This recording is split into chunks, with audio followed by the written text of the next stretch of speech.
Now, a couple of years ago, Art Bell had a chance to talk with John Lear. John's going to be our guest in just a few moments. And they were talking about what we now have called the John Lear disclosure briefing. And, you know, Art was talking about, okay, what if the government asked me, Art Bell, to sit in on a disclosure meeting about UFOs? And then I had to make a decision on whether I was going to tell all of you just whether they were here or not, real or not. What would I do?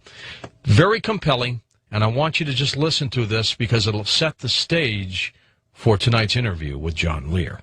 Okay, let's say the government chose me. They were going to use me as an outlet to release this information. Let's just say they did that and they took me to a briefing. Then what, John? Okay, we whisk you to, or they whisk you to Washington, D.C. You get limoed to this building, beautiful building. You go up into this room, and they say, Art, you're the guy. If you give us the go-ahead, we're going to release everything we know to the public. And if you decide to go ahead, all major networks will be provided with information on all aspects of the cover-up. No type of information will be withheld because of the deal for immunity for all participants of the cover-up provides that nothing, no artifact, no piece of information be withheld. So here's what happened, Art. And, of course, this we'll use some videos and stills. Our first UFO recoveries were in the late 30s. We made a couple in the beginning of the 40s, and then came Roswell, which the public found out about. We got 2 live aliens from Roswell. One died shortly thereafter. One lived until 1956. And we found out that so far there are 18 different alien species that we know about monitoring Earth. Some are good, some are hostile. Most are indifferent. We found out that we are the experiment or product, if you will, of an alien race who we never met and really don't know who they are. All we know is that the Greys are cybernetic organisms, glorified robots, if you will, who work here at the behest of their employers, monitoring us through abductions. We were never able to find out what the experiment is all about, except that we have been externally corrected about 65 times, and they, the aliens, refer to us as containers. There has been speculation that the souls our bodies contains is the reason for the experiment, but nothing has been proven or determined. Since 1938, we have lost over 200 aircraft to UFO hostilities and thousands of soldiers in all kinds of different kinds of action with aliens. Since that time, several 100,000 civilians have disappeared with no trace. Several thousand were eliminated by us because of their chance encounters with aliens, which we could ill afford to have publicized. A slightly more frightening phenomenon known as human mutilations have occurred on a regular basis and are similar to the cattle mutilations in that the humans are taken from the street, so to speak, and returned to the same area about 45 minutes to an hour later, with their rectums cored out, their genitals removed, their eyes removed from their sockets, and completely drained of blood. In all cases, it appears that the mutilation procedures occurred while the persons were still alive and conscious. One of our scientists speculated that apparently the human specimens had to be alive for the samples to be worth anything. Abductions occur on a daily basis throughout the United States to at least 10% of the population. And when we first became aware of this, we protested to the little gray being that we held in the captivity at the YY-2 facility at Los Alamos, but a deal was struck that in exchange for advanced technology from the aliens, we would allow them to abduct a very small number of persons, and we would be periodically given a list of those persons abducted. We got something less than the technology we bargained for and found that the abductions exceeded by 1,000,000-fold what we had naively agreed to. In 1954, President Eisenhower met with a representative of another alien species at Muroc Test Center, which is now called Edwards Air Force Base. This alien suggested that they could help us get rid of the Greys, but Eisenhower turned down their offer because they offered no technology. At this point, it became apparent to all involved that there was no such thing as a God, at least as the public perceives God. Certainly some kind of computer recorder stores information, and an occasional miracle is displayed by the aliens to influence a religious event. So this so unnerved Eisenhower that he had "In God We Trust" put on paper money and coins and put into the Pledge of Allegiance to reaffirm the public belief in God. Shortly after this, it was determined at meetings between the U.S. and Russians that the situation was serious enough that a Cold War should be manufactured as a ruse to divert attention of the public away from UFOs and towards some other scary threat, the H-bomb. Wow. It was also decided to keep the ruse secret from any elected or appointed official within both the U.S. and Russian government, as long as it took so long to vet these officials, and the ruse was easier to manage if the top people didn't know about it. In the late 1950s, NASA was formed to compartmentalize, containerize, and sanitize information from all space platforms and vehicles.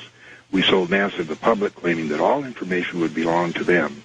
Actually, they got very little, and even that was highly sanitized.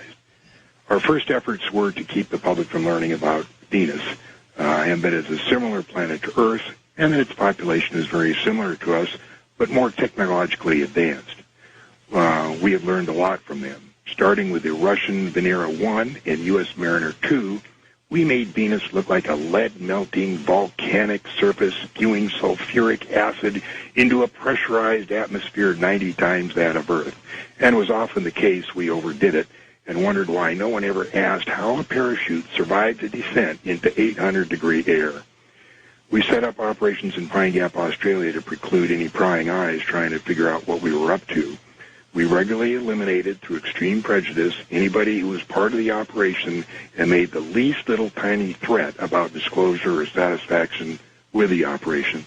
Any space mission that included Mercury, Gemini, Apollo, Mariner, Voyager, Clementine, and all the rest, all data initially came transmitted to Pine Gap, and then it was relayed to JPL or wherever after the sanitizing. We had a little trouble with amateur radio operators, but we figured out when they figured out how they could intercept these signals, but we managed to deal with that. When the Russian threat began to fade, we introduced Vietnam, which kept the public occupied for over 10 years. The cover-up and the personnel to run the operation began to get bigger and bigger and required more and more money. We were enforced to inflate the defense budget, which soon was not enough. Then we got into the drug business, which was still not enough. We were the ones that looted the savings and loan industry and Wall Street to boot.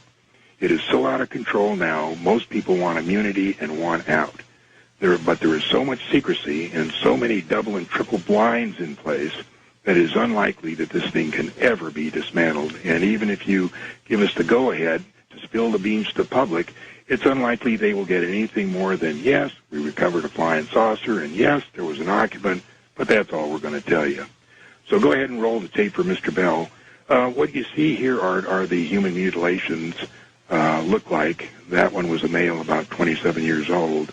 Now that film is of dead aliens being pulled from the wreckage of their craft that crashed in Atlanta, California in the 50s. That craft you see over there was over 250 feet in diameter and had to be buried on the spot. That site is in Utah near Dugway Proving Grounds. The object that you're looking at now is the Kecksburg Acorn, which was brought to Wright Pat in the middle 60s. There's Frank Drake trying to force information out of a being tied down to that stretcher. He was supposedly from Tau Ceti. These pictures you're looking at now are the structures on the moon. That's the tower in Sinus Medai. It's over 7 miles tall.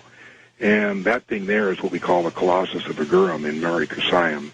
We don't know what it does, but the machine itself is bigger than Brooklyn, New York. Now, those are videos of the domes covering the craters. You can see that some are in a very advanced state of decay. Now, these are 5-second slides of the 18 different alien species we are looking at. That one there is the most gruesome looking. The guards at one facility are carefully indoctrinated over a period of several months, being shown pictures similar to, but not exactly like the alien. Only when they have been acclimatized, so to speak, of the horrible-looking beings are they allowed to stand in security positions. Before these acclimatations were done, we had 2 guards die of a heart attack as these aliens came down the hallway unexpectedly. And this last clip is of the Kennedy assassination. You've heard of the second gunman theory. Well, this is the second camera that recorded exactly what happened. We had 4 gunmen. And the bottom line was Kennedy had to go. He insisted on releasing what little alien information we had told him about, and he was trying to withdraw troops from Vietnam, which we were using as a diversion for the public. After the Kennedy, we never told any president anything. Nixon knew because he was briefed as VP in 1952. That's how he knew where to take Jackie Gleason to Homestead Air Force Base to see the alien bodies we had storage there. And that's about it. What say you, Art Bell? Can we brief the public? Yay or